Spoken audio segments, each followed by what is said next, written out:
मजबूरी हो, हमारी मांगे पूरी करो। 22 अगस्त से लगातार अनिश्चितकालीन सूचना आयोग में ऑनलाइन के साथ साथ ऑफलाइन भी व्यवस्था हो, इसके लिए हम लोग धरना दें। भारत सरकार में बहुत से लोग शिक्षित नहीं है, नेट नहीं चलता है, पोर्टल सही नहीं चलता है, कई जगह इंटरनेट की सुविधा नहीं है, इसलिए ऑफलाइन भी सुविधा रहे। आम पब्लिक चैनल में मैं आफाक अहमद मंसूरी आपका स्वागत करता हूं। आइए आपको ले चलते हैं खबरों की दुनिया में।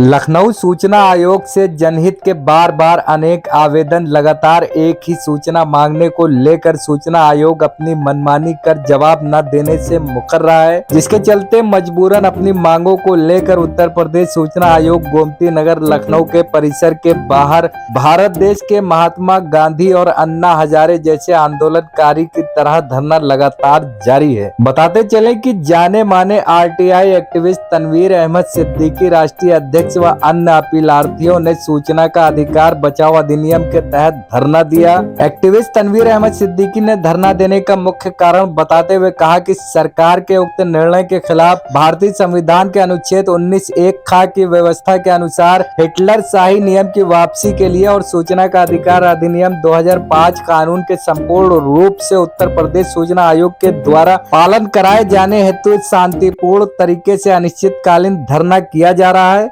उन्होंने बताया कि प्रदेश के आम जनमानस एवं आरटीआई एक्टिविस्ट के हितों को देखते हुए और सूचना का अधिकार कानून के अस्तित्व को बचाए रखने के लिए अनिश्चितकालीन धरना देने पर मजबूर हैं। आगे उन्होंने बताया कि राज्य सूचना आयोग उत्तर प्रदेश लखनऊ के डाक प्रतीक काउंटर पर ड्यूटी अपील और शिकायत व्यक्तिगत रूप से प्रस्तुत दाखिल करने की प्रक्रिया राज्य सूचना आयोग उत्तर प्रदेश लखनऊ द्वारा बिना किसी आदेश के समाप्त कर दी गई है, जो कि सूचना का अधिकार अधिनियम 2005 के प्रावधानों एवं अधिनियम की मूल भावना एवं उद्देश्य के विपरीत है, जिसके चलते सूचना आयोग के गेट पर भारी संख्या में मौजूद लोगों ने धरना प्रदर्शन कर अपनी मांगों को पूरा करने की बात कही। एक्टिविस्ट तनवीर अहमद सिद्दीकी ने बताया कि सूचना आयोग जब तक उनकी मांगों को पूरा नहीं करता तब तक संगठन यूं ही उनका विरोध करता रहेगा। वहीं उत्तर प्रदेश कांग्रेस कमेटी सूचना का अधिकार विभाग आरटीआई के चेयरमैन पुष्पेंद्र श्रीवास्तव ने सूचना का अधिकार मुख्यालय गोमती नगर पहुंचकर तनवीर अहमद सिद्दीकी द्वारा शांतिपूर्ण तरीके से किए जा रहे अनिश्चितकालीन धरने पर पत्र सौंपकर अपना समर्थन दिया है। इस मौके पर उत्तर प्रदेश कांग्रेस सूचना का अधिकार विभाग के चेयरमैन पुष्पेंद्र श्रीवास्तव ने प्रदेश के आम जनमानस एवं आरटीआई एक्टिविस्ट के हितों को ध्यान में रखते हुए राज्य सूचना आयोग उत्तर प्रदेश लखनऊ के डाक प्राप्ति काउंटर पर ड्यूटी अपील एवं शिकायतों को व्यक्तिगत रूप से प्रस्तुत दाखिल करने की प्रक्रिया पूर्वता पुनः लागू कराने के लिए श्रीमान मुख्य सूचना आयुक्त से उनके कार्यालय में मुलाकात कर पत्र सौंपकर मांग भी की है। इस मौके पर पुष्पेंद्र श्रीवास्तव के साथ सूचना का अधिकार विभाग के प्रदेश उपाध्यक्ष रमेश श्रीवास्तव, राजेश सिंह, आरटीआई एक्टिविस्ट तनवीर अहमद सिद्दीकी, अधिवक्ता अशोक कुमार शुक्ला,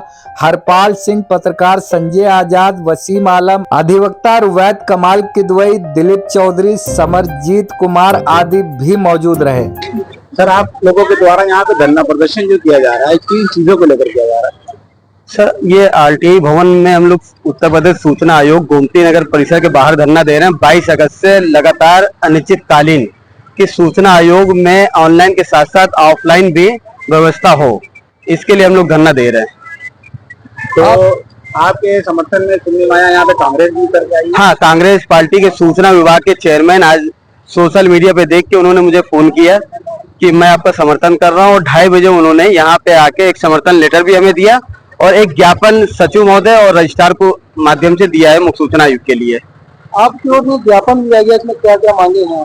हमारी मुख्य मांगे हैं कि जो भी यहाँ शिकायतें अपीलें ली जाती है, ऑनलाइन के साथ साथ ऑफलाइन भी लिया जाए, स्पीड पोस्ट से कोई भेजता वो भी लिया जाए, क्योंकि भारत सरकार में बहुत से लोग शिक्षित नहीं है, नेट नहीं चलता है, पोर्टल सही नहीं चलता है, कई जगह इंटरनेट की सुविधा नहीं है, तो इसलिए ऑफलाइन भी सुविधा रहे, इसके लिए हम लोग धरना दे रहे हो। इसी का ज्ञापन दिया आज। जिस तरीके से सूचना आयोग में और भी कमियां जो बताई जा रही है, जैसे अभी कांग्रेस के जो आरटीआई ने बताया कि और भी जो इनके भ्रष्टाचार को छुपाने के लिए एक षड्यंत्र रचा गया, इसको आप बताते हैं? देखिए, आरटीआई एक्ट जो बना है, भारत देश के हर एक नागरिक इसको यूज कर सकता है 10 रुपए में। लेकिन इसकी मेन कमी ये हो रही है, हम जन सूचना जैसे सूचना मांगते हैं 30 दिन में मिलना चाहिए, फर्स्ट अपील करते हैं उसका निपटारा 45, उसको हम लोग आयोग आते हैं न्याय पाने के लिए, यहाँ पर 2-2 साल 3-3 साल उस सूचना को दबाते हैं और जिस दिन आवेदक नहीं आता है, शिकायत करता है, अपील करता है, उस दिन उसको निस्तारण कर देते हैं। जन सूचना अधिकारी को बताया जाता है, भ्रष्टाचार को उजागर ना हो उसके लिए पूरी कोशिश करता है सूचना आयोग। तो आरटीआई का पूरा जो नुकसान कर रहा है उत्तर प्रदेश सूचना आयोग कर रहा है। मतलब आपका कहना है शिकायतों को दबाकर तारीख पे तारीख देते हैं। कर दिया जाता है। जिस दिन आयोग में आवेदक नहीं आता है, मान लीजिए झांसी से आवेदक किसी वक्त गाड़ी छूट गई, यहाँ नहीं आया तो उसको निस्तारण कर देते हैं कि ये इसको सूचना की आवश्यकता नहीं है और सूचना का मिलान भी नहीं करते, जबकि आरटीआई में सूचना लगाने वाला ये शिकायतकर्ता अपील करता को आयोग में आने की आवश्यकता नहीं है। हमने शिकायत डाल दी तो उसको विधि विमर्श वो देखेगा, अपना विवेक का प्रयोग करेगा कि सूचना सही मिली गलत मिली, उसका निशान उस हिसाब से करेगा, लेकिन आयोग महोदय इसका नहीं करते कोई भी। इस तरीके से सरकारी कर्मचारी और अधिकारियों को बचाने का काम किया जा रहा है। साथियों, जैसा कि आप लोगों को मालूम है कि जब 2005 आरटीआई कानून लागू किया गया था तो उसकी मंशा ये थी कि हिंदुस्तान के आम जनमानस को एक ताकत मिले, एक अधिकार मिले कि वो किसी भी विधायक सांसद की तरह सरकार से सीधे सवाल करें और जवाब न मिलने पर लोग जेल तक पहुंचे हैं, तो मना करता है। विगत 10 वर्षों में मैंने देखा कि लगातार इस कानून को कमजोर करने का प्रयास किया, तरह तरह के हथकंडे अपना करके इस कानून को कमजोर करने का प्रयास किया जा रहा है। लगातार कुछ दिनों से मैं देख रहा था कि जवाब नहीं आ रहे हैं, लोगों को अपील उसको नहीं ले रहे हैं।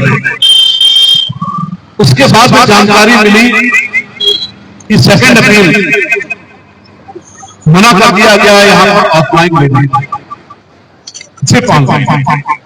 ये गलतवाही रवैया हो सकता है कि बिना किसी सार्वजनिक आदेश को सार्वजनिक के हुए आप चुपचाप लाइन लेना होगा। 1 2 3 4 1 2 3 4 1 2 3 4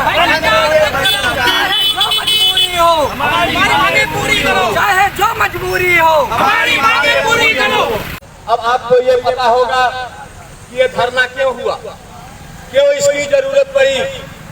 तो आज मैं आपको बताऊं कि हमने इतिहास में पढ़ा था मोहम्मद तुगलक को, जो दिल्ली से दौलताबाद राजधानी ले जाता है और दौलताबाद से दिल्ली ले आता है। इतिहासकारों ने मोहम्मद तुगलक को पागल कहा था। आज भी वही हाल उत्तर प्रदेश राज्य सूचना आयोग के अध्यक्ष माननीय विश्वकर्मा जी का है। इन्होंने तुगलकी फरमान जारी कर दिया और कहा कि ऑनलाइन आवेदन होगा, ऑफलाइन नहीं होगा। साथियों, यह हिंदुस्तान गरीबों का देश है, यह मजलूमों का देश है। 85% लोग गरीब परिवार के लोग होते हैं और सारे लोग कंप्यूटर के जानकार नहीं होते।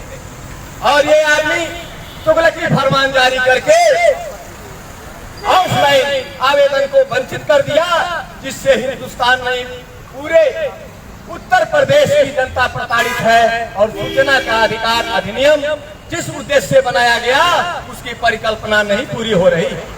आज हम लोग ये मांग करते हैं कि अगर थोड़ा सा भी नैतिकता हो राज्य सूचना आयोग में, तो अपने इस तुगलकी फरमान को वापस ले, क्योंकि लोकतंत्र में जनता मालिक होती है और नेता चाहे कर्मचारी चाहे अधिकारी जनता के नौकर होते हैं। और यह नौकरशाही का मिसाल है, यह नौकरशाही अपने मालिकों पर अन्याय करने पर उतारू हो गई है। साथियों, मैं बिहार से आया हूं, हम इसलिए आए कि यही ये धरती है जो सूचना के अधिकार अधिनियम को मौलिक अधिकार में जोड़ने का काम इसी धरती से शुरू हुआ। लोकबंधु राजनारायण जी ने 74 में राजनारायण बनाम उत्तर प्रदेश सरकार का उन्होंने केस किया और उस केस के आधार पर माननीय उच्च न्यायालय सर्वोच्च न्यायालय ने मौलिक अधिकार में सूचना के अधिकार को जोड़ने का काम किया और जिससे कि आम जनता को उसको जानने का हक मिले। आप जानते नहीं, सब लोग नहीं जानते, सूचना के अधिकार में जो प्रोविजन किया गया, जो प्रावधान किया गया, उसका 1% भी पालन यहाँ नहीं हो रहा है। हम तो जानते थे कि हमारे बिहार में नहीं हो रहा है, लेकिन उत्तर प्रदेश की स्थिति देख के हमें अब ग्लानि हो रही है कि जिस धरती से सूचना का अधिकार मिला जनता को, उसी धरती से अधिकारी इस सूचना के अधिकार को दफन करने पर तुले हुए। साथियों, आप जानते हैं सूचना के अधिकार अधिनियम के अंतर्गत एक प्रोविजन किया गया, धारा 25 के बारे में हम चर्चा करना चाहते हैं। धारा 25 कहती है कि जिले के जिलाधिकारी अपने जिले के सभी विभागों की समीक्षा बैठक करें और यह पता लगा ले, प्रतिवेदन ले कि किस विभाग में कितनी सूचनाएं मांगी गई और कितना जनता को दिया गया, आवेदकों को दिया गया, और उसका प्रतिवेदन बना के राज्य सूचना आयोग को दे, राज्य सूचना आयोग भारत सरकार को दे, राज्य सरकार को दे। लेकिन किसी भी जिले में यह कार्य नहीं हो रहा है। मैं आप तमाम लोगों के माध्यम से, मैं मीडिया के माध्यम से सरकार को अवगत कराना चाहता हूं कि क्या यह सरकार कानून का पालन करा रही है? क्या संवैधानिक सरकार है? क्या इसे पद पर रहने का अधिकार है? अपने गिरवान में झांकने की जरूरत है ऊंचे पद पर बैठे हुए लोगों को, जो जनता की अधिकार का हनन करने में शर्म नहीं करते।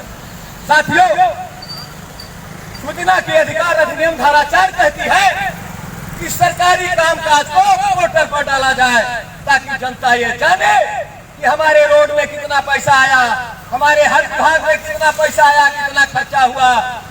इसको जानने का हक वह गरीब जनता को होनी चाहिए। ये अधिकारी नहीं समझते कि एक भिखारी से लेकर के एक आयकर दाता तक सभी टैक्स देते हैं सरकार को, और उसी से इनकी बंगले, इनकी गाड़ियां, इनके ऐशो आराम होता है, उसी से तनख्वाह पाते हैं। लेकिन ये अपने मालिकों के प्रति जवाबदेह नहीं है, मालिकों का शोषण करने में संकोच नहीं कर रहे हैं, ये मालिकों के हकदारी कर रहे हैं। इसलिए हम लोग ये आंदोलन कर रहे हैं। इन लोगों ने धमकी दिया, हमारे आयोजनकर्ता, हमारे संगठन के नेता तनवीर सिद्दीकी को गिरफ्तार कराने के लिए कल संदीप पांडे आके बोल गए। आज मैं भी सुरेश चंद्र पांडे बोल रहा हूँ, जिस दिन तनवीर हसन की गिरफ्तारी की गई उस दिन हर जिले पर आंदोलन का हम लोग खड़ा करेंगे और जिले का कामकाज हम लोग बंद कर देंगे। और नहीं तो सूचना आयुक्त के अंदर थोड़ी सी हया हो, थोड़ी सी शर्म हो, तो वो आकर के ज्ञापन ले, आश्वासन दे और अपनी गलती पर पुनर्विचार करें, जनता के हक को मुहैया करावे, इसका आश्वासन दें। हम ये चाहते हैं। साथियों, हम किसी तरह से ऐसी बात नहीं करना चाहते कि किसी की आत्मा को दुख, लेकिन हम उनको ये बताना चाहते हैं कि यदि आपने ध्यान नहीं दिया तो स्थिति बद से बदतर हो जाएगी और हम लोग न्यायालय का चक्कर काटते काटते हम लोग सड़क जाम भी करेंगे, जनता को जगाएंगे, आंदोलन का रूप हम सड़क पर आके करने के लिए मजबूर हो जाएंगे। नहीं तो आप संवैधानिक अधिकार के तहत आइए और अपनी गलती का पुनर्विचार करने का आश्वासन दीजिए और जनता को इसके हक से मारी मत कीजिए। इन्हीं बातों के साथ हम करना चाहते हैं। हर तख्त बदल दो, ताज बदल दो, बेईमानों का राज बदल दो। अगर ये बेईमानी होगी तो इनको जाना होगा। अभी ज्यादा दिन नहीं हुआ हमारे संदीप पांडे के नेतृत्व में सूचना आयुक्त को जाना पड़ा था। इसी तरह से अगर यह काम हुआ नहीं, अगर जनता को हक नहीं मिला तो हम सभी लोग मिलकर इनके कार्यालय में जाके अनशन करेंगे या सड़क छोड़ के इनके ऑफिस के अंदर जाएंगे, इनका कामकाज बंद कर देंगे। छुट्टी लेके भागने की नौबत इनको नहीं आएगी। हम यह कहना चाहते हैं, हम शांति प्रिय ढंग से बात अपनी कर रहे हैं। आप आए और जनता का आदर करें, सम्मान करें, कानून का पालन करें और हमारे जो पीड़ा है, जो हमारी समस्या है, उसे समाधान करने का आश्वासन दें। इन्हीं बातों के साथ मैं अपनी वाणी पर विराम देता हूँ। जय हिंद, जय भारत। किसी भगत सिंह के बनने काम नहीं होता है। आरटीआई कार्यकर्ता के लिए प्रथम व्यक्ति ईमानदार होना पड़ता है, नहीं तो उसको जगह जगह कुचला जाए। और मैं गारंटी से कहता हूँ कि आरटीआई कार्यकर्ता देश का वो प्रथम व्यक्ति होता है जो भ्रष्टाचार को जड़ से खोद के निकाल के लाता है इस बिल्डिंग में, और इस बिल्डिंग में मिलती है उस बेचारे को तारीफ। और साथ ही में जब पीआईओ होता है, अपीली अधिकारी होता है, सेकंड अधिकारी होता है, रिलीफ दे दिया गया है कि आपको आने की आवश्यकता नहीं है। आरटीआई कार्यकर्ता एक बार आएगा, 2 बार आएगा, 4 बार आएगा, आप मत आइए, हम तुम्हारी यहाँ व्यवस्था कर रखी है। हमने ये भी व्यवस्था कर रखी है कि जो पहले आपका दंड लगाया जाएगा अब वो भी नहीं लगाया जाएगा, आप इससे बेफिक्र रहिए। ये इस बिल्डिंग में मतलब ये बिल्डिंग अपने आप में जिसको जवाबदेही तय करने के लिए बनाया गया था, अब जो है जवाबदेही तय न करते हुए यह बिल्डिंग बचाने का काम कर रहे हैं। इस बिल्डिंग में सभी ईमानदार लोग हैं, यहाँ सब लोग बैठे हैं, शायद हम लोग बेईमान लोग हैं। इन सभी को तनख्वाह मिलती है, इन सभी को साधन मिले हुए हैं, आने जाने के लिए वाहन मिले हुए हैं, सारी सुविधाएं मिली हुई हैं। इसके बाद भी ये समय से सूचना उपलब्ध नहीं करा पाते हैं। आखिर क्यों? कारण क्या है? कहीं ना कहीं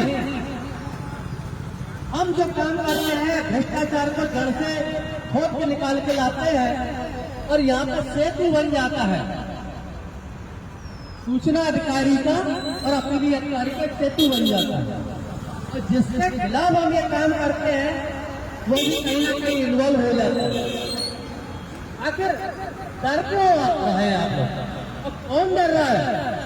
अगर सूचना आयोग नहीं डर रहा है तो सरकार डर रही है। क्या सरकार के डरने का अब सबूत है? अगर सरकार डर रही है तो आप लोग रिजाइन दीजिए साहब, आप लोग तो ईमानदार हैं, आप लोग IAS PCS होते हैं, आप लोग रिजाइन दीजिए अपनी पोस्ट पे अगर आप ईमानदार हैं, और नहीं तो हमारा सहयोग कीजिए। सब हमारी कुंडलियां बना लिए, हम किस तरह से ITI लिखते हैं, हम कैसे जो है चूहों के बिल में घुसते हैं, जो देश में भ्रष्टाचार करते हैं हम कैसे घुसते हैं, हमको कितने जोखिम उठाने पड़ते हैं, हमको जान से मारने की धमकी भी दी जाती है, हमको सभी जगह से टॉर्चर किया जाता है। अगर आपने हमारे चैनल को सब्सक्राइब नहीं किया है तो आम पब्लिक चैनल को सब्सक्राइब कीजिए और हाँ, बेल आइकन जरूर दबाइए।